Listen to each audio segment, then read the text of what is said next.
എല്ലാവർക്കും news first മലയാളത്തിന്റെ പുതിയൊരു വീഡിയോയിലേക്ക് സ്വാഗതം. ക്രിക്കറ്റ് വാർത്തകൾ ആദ്യമേ അറിയാൻ ഈ ചാനൽ മറക്കാതെ സബ്സ്ക്രൈബ് ചെയ്യുക. 5ാം ടെസ്റ്റിന്റെ 2ാം ദിവസം ഇന്ത്യക്ക് നേരിയ ആശ്വാസമായിരുന്നു.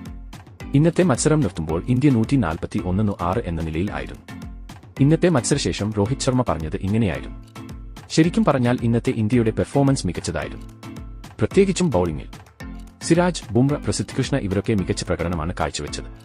പക്ഷേ ബാറ്റിംഗിലും അതുപോലെ തന്നെ മികവ് പുലർത്താൻ കഴിയുന്നില്ല എന്നതാണ് ഒരു പോരായ്മ. എന്നിരുന്നാലും പന്തിന്റെ ഇന്നത്തെ പ്രകടനം എന്നെ ഞെട്ടിച്ചു. മികച്ച പ്രകടനമാണ് അവൻ കാഴ്ചവെച്ചത്.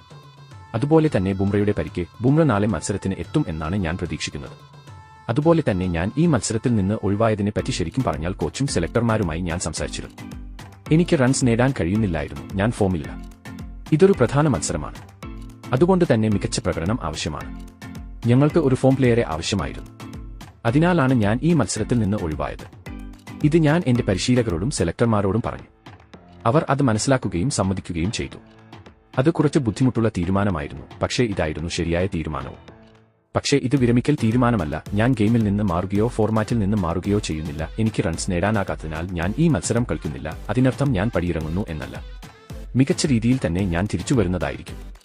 മാത്രവുമല്ല, ഇപ്പോൾ നിലവിൽ ഒരുപാട് നല്ല കളിക്കാർ ഉണ്ട്. അവർക്കും അവസരം ലഭിക്കണമല്ലോ. ബുംറയുടെ ക്യാപ്റ്റൻസിയും മികച്ചതാണ്. അവൻ കളിയെക്കുറിച്ച് നല്ല ധാരണയുണ്ട്. അവൻ ബൌൾ ചെയ്യുന്ന രീതി മറ്റുള്ളവർക്ക് മാതൃകയാണ്. ബുംറയുടെ ക്യാപ്റ്റൻസിയും മികച്ചതാണ്. കഴിഞ്ഞ 11 വർഷമായി ഞാൻ അവനെ കാണുന്നു.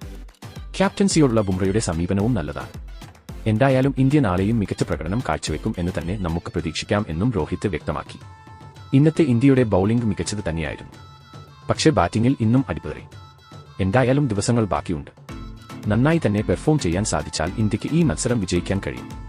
ഇതിനെപ്പറ്റി നിങ്ങളുടെ അഭിപ്രായം എന്തെന്ന് താഴെ കമന്റ് ചെയ്യുക. അപ്പോൾ ഇതുപോലത്തെ കൂടുതൽ ക്രിക്കറ്റ് വാർത്തകൾക്കായി ഈ ചാനൽ മറക്കാതെ സബ്സ്ക്രൈബ് ചെയ്യുക.